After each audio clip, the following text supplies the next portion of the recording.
Good evening. Tonight, I can report to the American people and to the world that the United States has conducted an operation that killed Osama Bin Laden, the leader of al-Qaeda, and a terrorist who's responsible for the murder of thousands of innocent men, women, and children.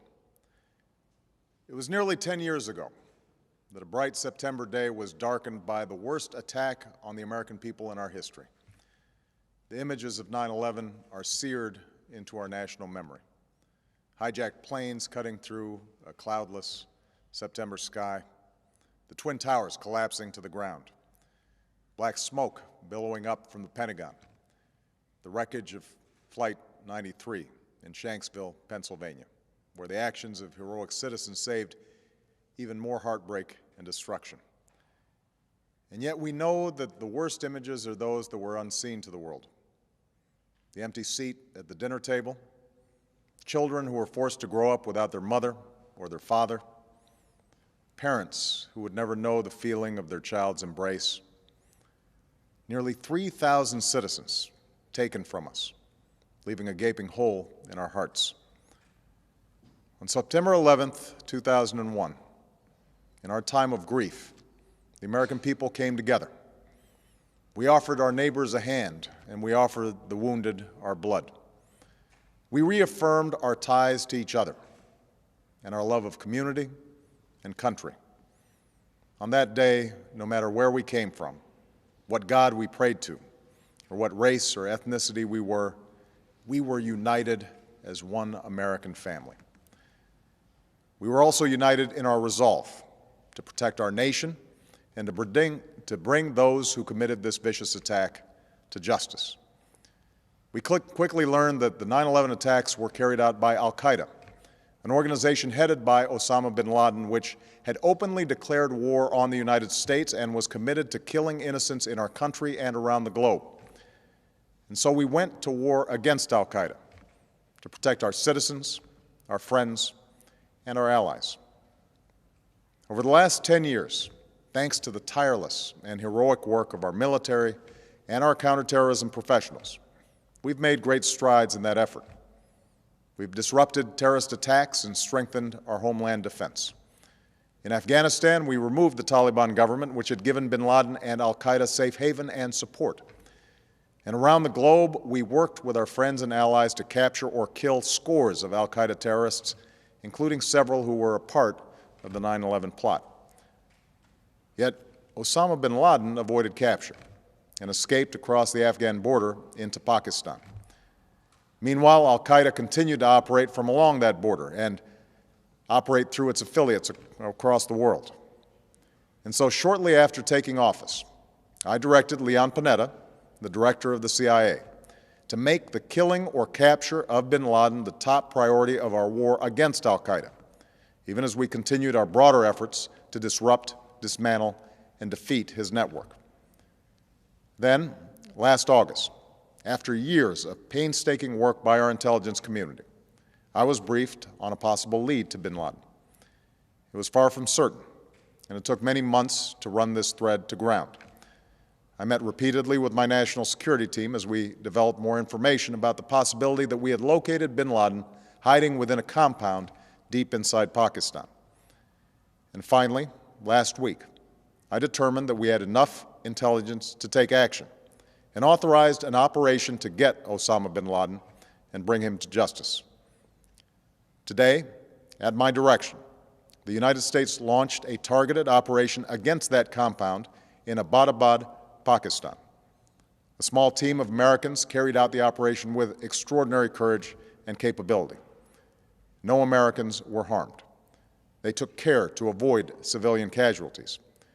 After a firefight, they killed Osama bin Laden and took custody of his body.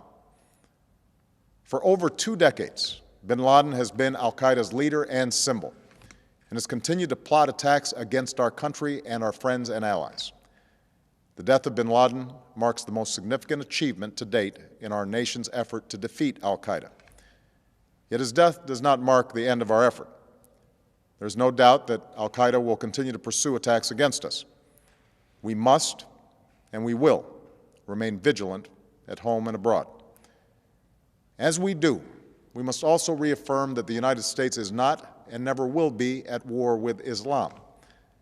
I've made clear, just as President Bush did shortly after 9/11, that our war is not against Islam. Bin Laden was not a Muslim leader. He was a mass murderer of Muslims. Indeed, al-Qaeda has slaughtered scores of Muslims in many countries, including our own. So his demise should be welcomed by all who believe in peace and human dignity. Over the years, I've repeatedly made clear that we would take action within Pakistan if we knew where bin Laden was. That is what we've done. But it's important to note that our counterterrorism cooperation with Pakistan helped lead us to bin Laden and the compound where he was hiding. Indeed, bin Laden had declared war against Pakistan as well and ordered attacks against the Pakistani people. Tonight, I called President Zardari, and my team has also spoken with their Pakistani counterparts. They agree that this is a good and historic day for both of our nations. And going forward, it is essential that Pakistan continue to join us in the fight against al-Qaeda and its affiliates. The American people did not choose this fight. It came to our shores and started with the senseless slaughter of our citizens. After nearly 10 years of service, struggle, and sacrifice, we know well the costs of war.